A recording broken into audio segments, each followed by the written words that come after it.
amazing, as always, to be connecting in with each and every one of you. Thank goodness we have this midweek space to plug in, connect in as a community, and to be reminded of possibilities and what we do have the power to create as HSPs in business and leadership. We are here today to focus on the topic of use transition cues based on your HSP type. Use transition cues based on your HSP type to support HSP-focused task action. This is a continuation of last week's weekly training roundtable, which has been so cool, so amazing to see all the ways that members of the community are already experiencing business miracles by incorporating transition cues, projects being completed, marketing being created, more ease between business and family. Super amazing. So let's take it a little bit further and a little bit deeper for today's training roundtable. Just a reminder, this can be a wonky time of year. So I swear to goodness, almost every person I'm connecting with, like in the community, out of the community, everyone's kind of talking about feeling kind of weird and wonky. It's back to school, it's summer vacation, it's Mercury retrograde. Could that planet just stand still? Come on, can we please? And so this is why it's so important to just give some focus to task action and how to just have it all be able to keep moving with a little less effort. Transition cues is directly connected to two primary trainings that you can find in the leadership track curriculums. As mentioned during last week's training roundtable, those two primary trainings are entry, reentry, and the 1/3 rule of time off, on, and in. Last week, we did dive into that cherry on top for additional support,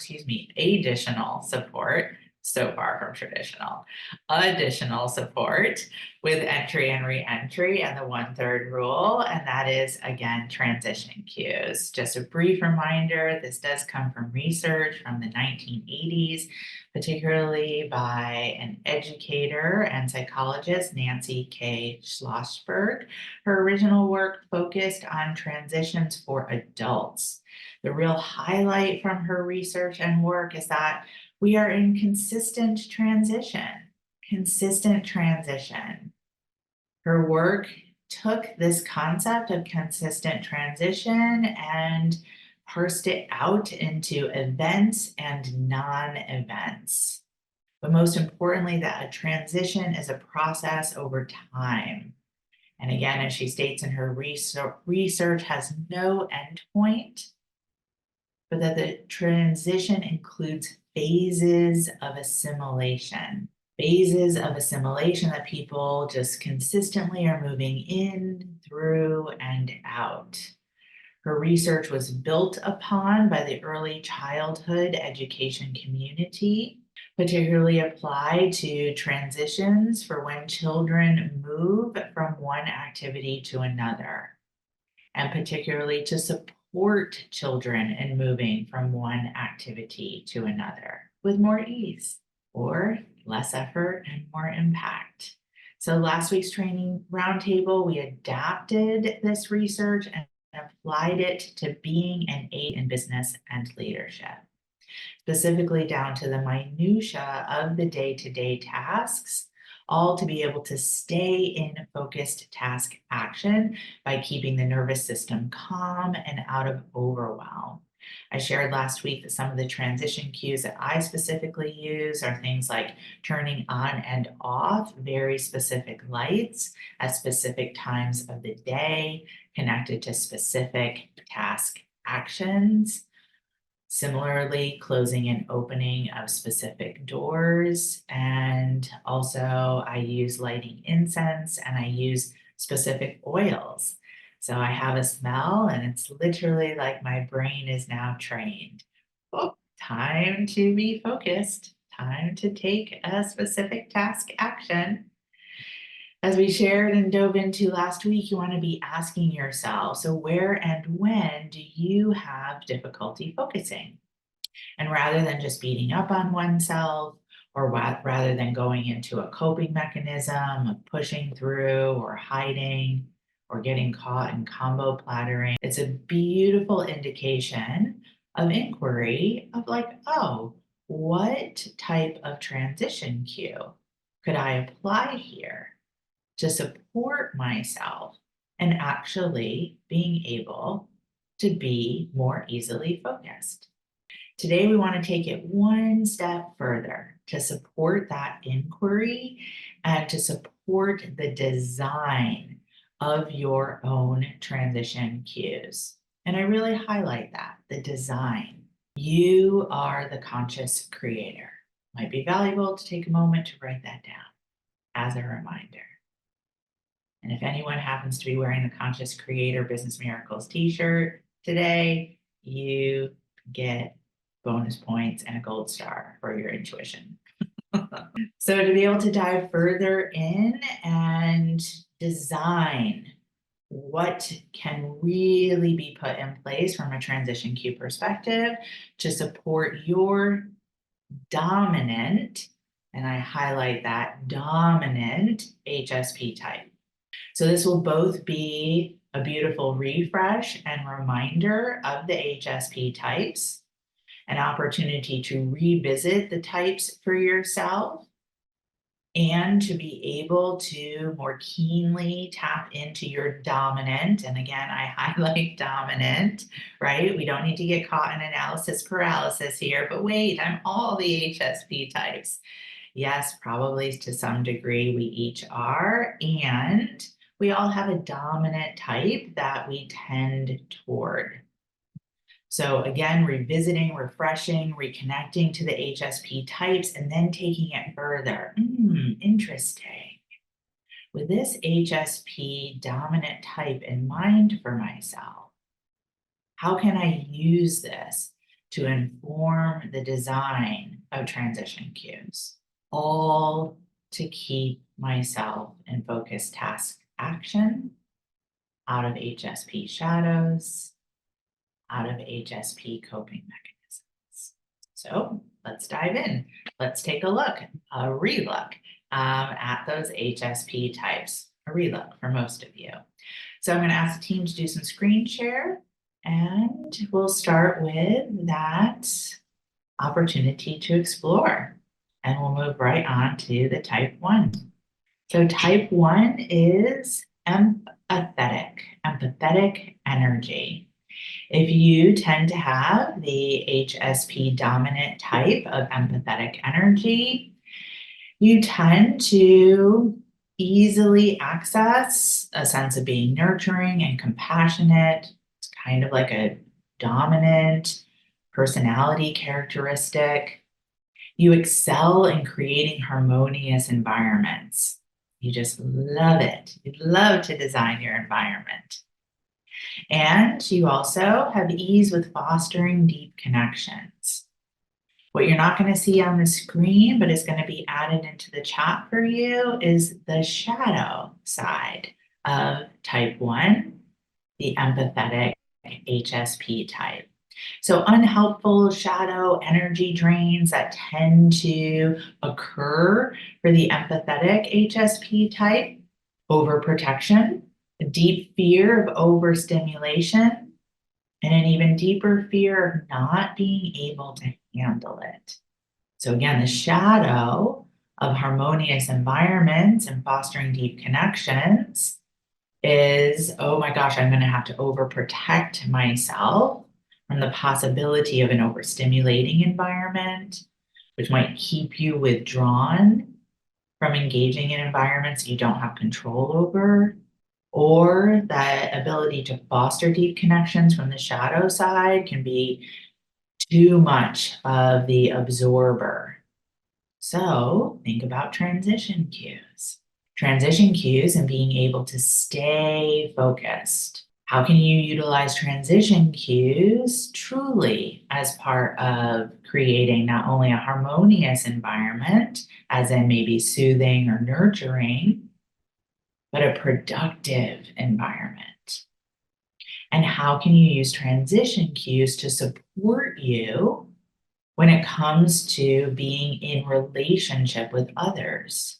So that rather than just slipping into the shadow of overprotection, you're supporting yourself and being able to foster deep connections and be more productive and focused as a result. Now that's a business miracle. A little bit of a mind shift there for us HSPs, right? The consideration of like, oh, wait, I can use connecting with others to actually support myself with being more productive. That's gorgeous inquiry to engage in. Let's go to type 2, the analytical type. So if you tend towards the dominant of analytical, you thrive on intellectual pursuits. You really are passionate about leveraging your ability to have keen observations, and your analytical mindset is very easily accessible to you, specifically when it comes to excelling in problem solving. So what's the shadow here?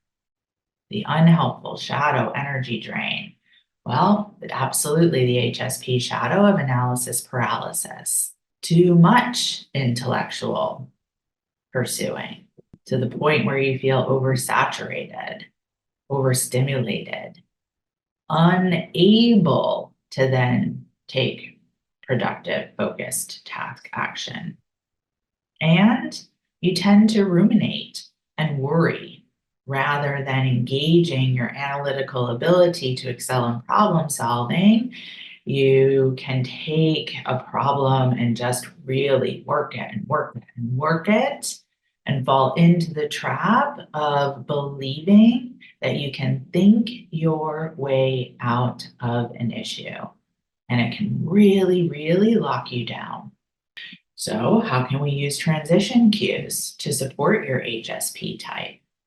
Beautiful to consider the possibility of a transition cue to stop the intellectual pursuit before it goes too far. Using transition cues to allow yourself to have a container for problem solving. Could be some type of cue, could be a sound, right? The bell goes off and I surrender before slipping into that rumination and that worry. Just as some possibilities and examples, all to keep you in the strength aspect of your analytical energy as HSP type 2. Let's go to type 3. We have dynamic. So type 3 HSPs are driven by their passion and enthusiasm. They find deep joy in channeling energy into developing innovative ideas and bold initiatives.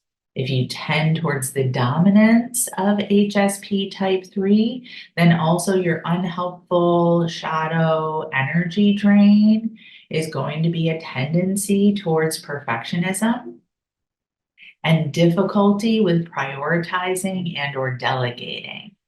Kind of like a kid with a blankie, right? Like, no, you can't take my passionate pursuit away from me. I want to be the one to have all the innovative and ideas and bold initiatives. And then you end up just really being, again, similar to the analytical type, oversaturated, don't have enough time, constant sense of being pressured, focused task action slips away in exchange for just, we can get this absolutely perfect. So again, how can you use transition cues to support you?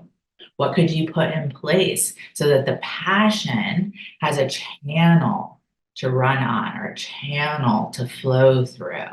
Transition cues that support you in remembering, oh, there actually is value in not trying to do all of it. What am I meant to delegate? What am I meant to delete? I'm going to give a little wink wink to HSL Plus member Michelle Loftman and add, what am I meant to delay? How can you use transition cues to support you in balancing the passion and the enthusiasm before it tips into that perfectionism? Type 4, intuitive. So if you tend towards the dominant type of HSP type 4, you possess a deep sense of intuition. It's not even necessarily something that you have to tap into. It's like it's literally driving the bus. When you're in the strength aspect of being a type 4, you're utilizing your intuition just as a consistent guide, showing up authentically, really creating authentic, meaningful connections, personal and professional. You don't really feel like you have to hide yourself. However, the unhelpful shadow energy drain is you can go into over responsibility, almost as if that intuition is working on hyper overdrive, so much so that you're picking up on all of the thoughts and the feelings and the senses of those around you. And then because you can pick it up, you believe you slip into the shadow that you are responsible for everything you're intuiting.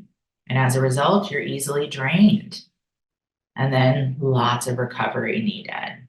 So HSP type 4 tend to also correlate with that HSP coping mechanism of combo plattering. Feels kind of crazy making. So what can you put in place regarding transition cues to keep your intuition honed, not spilling over, but honed, contained, able to be literally accessed and used in support of what you are looking to create and produce through focused task action? Almost like a dial, right? Back in the day, turn on the radio and you would turn the dial to a specific station, as if you are able to dial into intuition. So what can support you from a transition cue perspective to dial in and then dial out? That way you are really feeling energized from meaningful connections and able to use that energy to create and focus task action versus, oh my gosh, I'm just so overwhelmed. I'm so drained. I feel like there's nothing left for me. Take a breath in and let it out. Thank you to the team for screen shares. Much, hopefully, percolating, beginning to spark some inspired ideas as we prepare to enter into roundtable discussion. Before we do that, I am going to hand this over to the team for program success tip for the week. But before we even do that, I'm going to add one last cherry on top for consideration. So not only do you want to inquire about how you can use transition cues to support your HSP type, but how can you use transition cues as part of your HSP type to also make focused task action? Kind of like, again, back to the word design. I get to design this task, this area of focus for me based on what I know works for me. So that means I can actually make it fun. Breath in and let it out.